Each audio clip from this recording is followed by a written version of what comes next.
Banjir bandang yang menerjang kawasan Jembrana, tepatnya di lingkungan Biluk Poh, Kelurahan Tegal Cangkring dan Banjar Anyar Kelot, Desa Penyaringan, Kecamatan Mendoyo, Jembrana pada Minggu, 16 Oktober 2022 malam lalu ternyata bukan bencana alam yang pertama kalinya. Sejumlah warga yang menjadi korban keganasan banjir bandang tersebut mengungkapkan bahwa bencana itu merupakan yang keempat kalinya. Namun yang terparah bencana banjir bandang kali ini, di mana banjir bandang kali ini menghancurkan puluhan rumah warga, tempat persembahyangan, serta ternak-ternak peliharaan warga, termasuk merusak fasilitas lainnya. Satu nyawa pun melayang dari musibah ini. Tak ingin kedepannya bencana mahadahsyat ini terulang kembali, para korban bencana meminta pihak pemerintah segera mencari solusi yang tepat dan cepat, sehingga persoalan klasik ini tidak terus terulang setiap 2 tahun. Warga yang menjadi korban menyebut gundulnya hutan menjadi biang kerok bencana. Uang dan juga mempenyekar barang-barang yang kurang lebih 300 juta. Belum materi yang kita mau angkut ke negara. Ya. Berapa rumah tangga juga kan? Rumah tangga udah habis, tidak ada yang kita bisa ambil. Harapannya Pak terhadap pemerintah? Untuk saya pada pemerintah khususnya mohon bantuan karena itu bukan bencana alam, dan untuk kedepannya bagaimana upaya pemerintah yang terkait baik provinsi, kabupaten maupun pusat untuk menanggulangi supaya tidak ada bencana seperti ini nanti yang sangat besar dan sangat artinya merusak tatanan utama lingkungan yang ada di Blok Angin ini yang bawah jembatan. Ini kejadian udah berapa kali Pak terjadi? 4 kali yang saya tahu, tapi ini yang terparah. Tak ingin bencana besar ini kembali terjadi, Bupati Jembrana Inengah Tambe gerak cepat dengan memanggil dan mengumpulkan ratusan warganya yang menggantungkan hidup dari hutan. Pemegang hak pengelolaan hutan itu dikumpulkan di rumah jabatan Bupati Jembrana beberapa waktu lalu dan meminta mereka menandatangani surat pernyataan.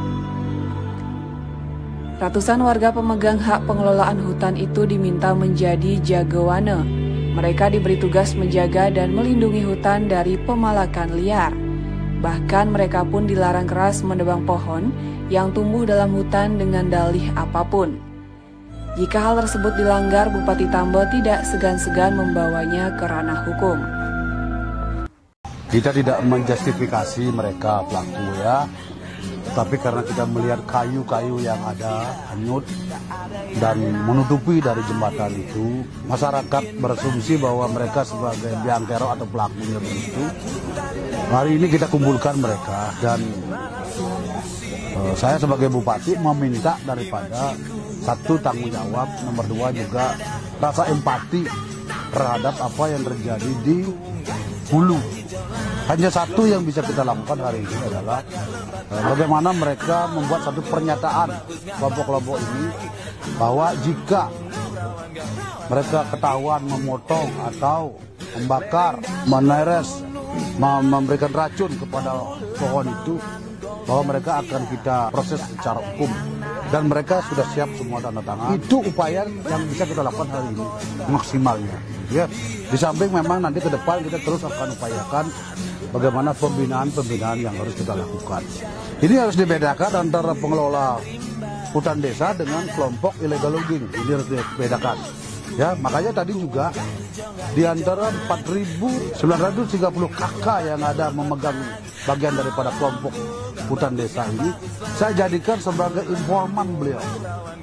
Ya, jika beliau ini berhasil memberikan satu bukti bahwa ada satu pemotongan pohon yang tidak sah, ya, ada foto, ada ketahuan orangnya, buktinya pohon sudah tebang, saya akan kasih mereka hadiah 2 juta.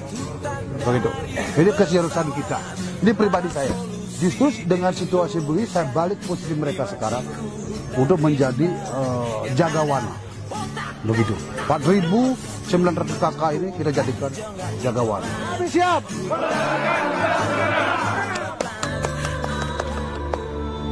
Solusi lain yang dicetuskan oleh Bupati Tambel adalah meminta pihak yang berwenang meninggikan jembatan Bilekpoh dari kondisinya yang sekarang, minimal ditambah tinggi 2 meter lagi. Jembatan Bilekpoh yang ada sekarang dinilai sangat rendah, sehingga saat terjadi banjir sangat gampang material yang dibawa banjir tersangkut di jembatan, seperti batang-batang kayu bambu dan lainnya. Solusi berikutnya adalah menjaga alur sungai agar tetap asri, maka diperlukan penghijauan sehingga tidak mudah erosi atau terkikis air sungai. Dengan demikian, ke depan bencana serupa tidak akan terjadi lagi. Dari Jembrana, tim Jarak Pos Bali TV mengabarkan.